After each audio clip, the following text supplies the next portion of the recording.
Springfield, Illinois, is a city that overflows with tranquility and routine. On that day, the sun shone brightly, promising a flourishing spring. The streets were bustling, with children playing in the parks and neighbors exchanging friendly greetings. But inside a house on Elm Street, a silent storm was about to form. Mary Anderson, a 45-year-old woman, was in the fight of her life. Diagnosed with cancer 6 months ago, she was bravely facing chemotherapy, a daily battle that left her increasingly weak. Her once long and silky hair was now thinning, and the pallor of her face revealed the arduous struggle against the disease. John Anderson, her 48-year-old husband, seemed to be a pillar of strength and stability, a robust man, always seen as the family's backbone. However, those who observed more closely began to notice that the weight of the situation was taking its toll on him. John had a tired and absent look, and his nightly escapades had become more frequent and longer. That morning of May 1st, Mary woke up feeling particularly exhausted. The side effects of chemotherapy were intense, and she could barely get out of bed. John, who should have been there to support her, left early, claiming an urgent work meeting. Lisa had always been by Mary's side, offering unconditional support. "Mary, you look terrible. He should be here with you," Lisa said, her voice laden with worry. "He's trying to balance everything, Lisa." "It's hard for him too," Mary replied, trying to sound confident, but her voice betrayed the weakness she felt.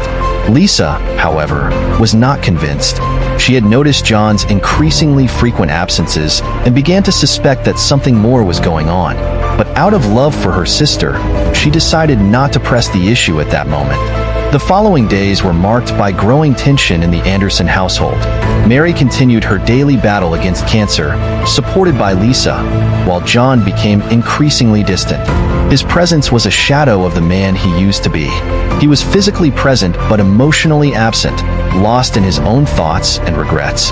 In mid-May, John unexpectedly announced that he needed to take a solo vacation to clear his head and recharge his energies. Mary, though surprised and hurt, tried to understand. Maybe this will help him cope better with the situation, she thought, trying to find some solace in the difficult situation. John packed his bags and left the next day, leaving Mary in Lisa's attentive care. He claimed he was going to an isolated cabin in the mountains, where he could reflect and find some relief from the stress consuming his life. Lisa, on the other hand, was skeptical. Something about John's behavior didn't seem right. She knew he was struggling, but his decision to abandon Mary during such a critical time seemed selfish and baffling. While John claimed to be isolated in the mountains, the reality was quite different. He was seen in several nearby towns, enjoying luxuries that did not match the difficult situation his wife was facing. He frequented expensive restaurants, bars, and luxury hotels. To those who saw him, he seemed a man free of worries, very different from the dedicated husband everyone thought he was. More disturbingly, John was seen in the company of a young woman on several occasions. They were seen laughing and having fun, oblivious to the suffering Mary was facing at home. John's romantic escapades were a shocking contrast to the harsh reality Mary lived. News of John's escapades began to reach Lisa through friends and acquaintances. She was indignant and sad at the same time. How could he abandon Mary at such a crucial moment? Determined to protect her sister, Lisa decided to investigate further. As the sisters talked, the house phone rang. Lisa answered, and on the other end, a nervous female voice introduced herself. "Hello, my name is Karen.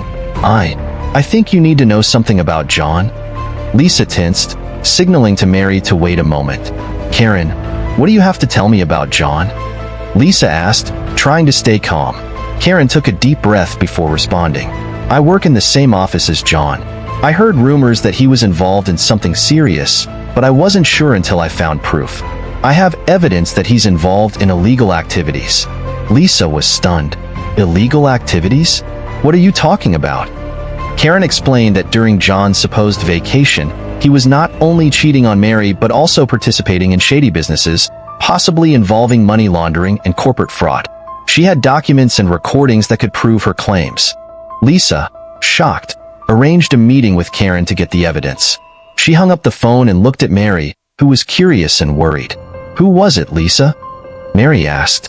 Lisa hesitated for a moment before answering. "It was someone from John's office." It seems things are even worse than we thought. But don't worry, I'll find out the whole truth."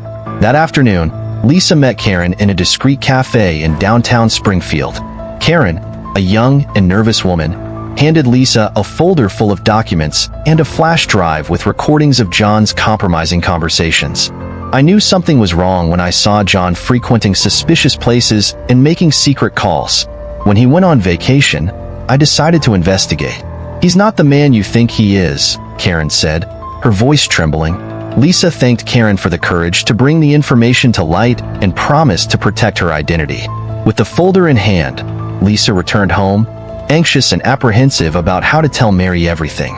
Back at the Anderson house, Lisa waited for the right moment to talk to Mary. She knew the news would be devastating, but she had to tell the truth. She sat next to Mary, who was resting on the couch.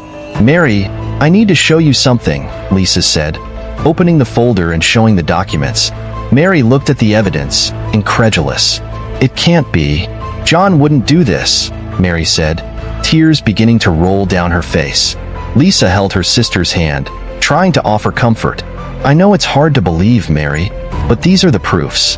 John not only cheated on you, but is also involved in illegal activities. We need to act." That night, when John returned home, Mary and Lisa were waiting for him. The atmosphere was tense. John entered the living room and stopped, surprised to see the sisters with serious expressions and documents spread out on the table. "John, we need to talk," Mary said, her voice firm despite the pain she felt. John looked at the documents and knew immediately he had been discovered. He tried to speak, but Mary interrupted him. "There's no point in lying. We know about the cheating and your illegal activities." John felt the weight of Mary's words like a blow. He knew he had reached a point of no return. "Mary, I can explain. There's nothing you can say to change what you've done, John. You destroyed our family," Mary replied, tears in her eyes. John fell to his knees, feeling crushed by guilt and shame. He knew he had lost everything important to him. At that moment, John realized the consequences of his actions would be more severe than he ever imagined. The discovery of John's illegal activities was the beginning of the end. Mary, despite her physical weakness, found the strength to take legal action against him. Lisa, always by her side, ensured that justice was served. John was arrested and faced serious charges. While he awaited trial, Mary focused on her recovery, surrounded by the love and support of her sister and close friends. The pain of betrayal was deep, but she was determined to move forward and rebuild her life. The tragedy in the Anderson house served as a grim reminder of the devastating consequences of betrayal and dishonesty. But it also showed the strength and resilience of a woman who, even in the face of adversity, refused to be defeated. The Anderson story reveals a painful truth about the fragility of human relationships and the importance of integrity. John's betrayal, both emotional and legal, not only devastated Mary's life, but also destroyed the trust and respect that held their family together. However, amid so much pain, a powerful lesson emerges about resilience and family support. Mary, despite her illness and her husband's betrayal, found strength in herself and the unwavering support of her sister Lisa. Together, they showed that even in the darkest circumstances, it is possible to find courage and dignity to face the truth and seek justice. This story reminds us that trust and loyalty are fundamental pillars in any relationship. When these pillars are broken, the consequences can be devastating. But it also shows us that with love, support, and determination, it is possible to overcome adversity and find a path to healing and rebuilding.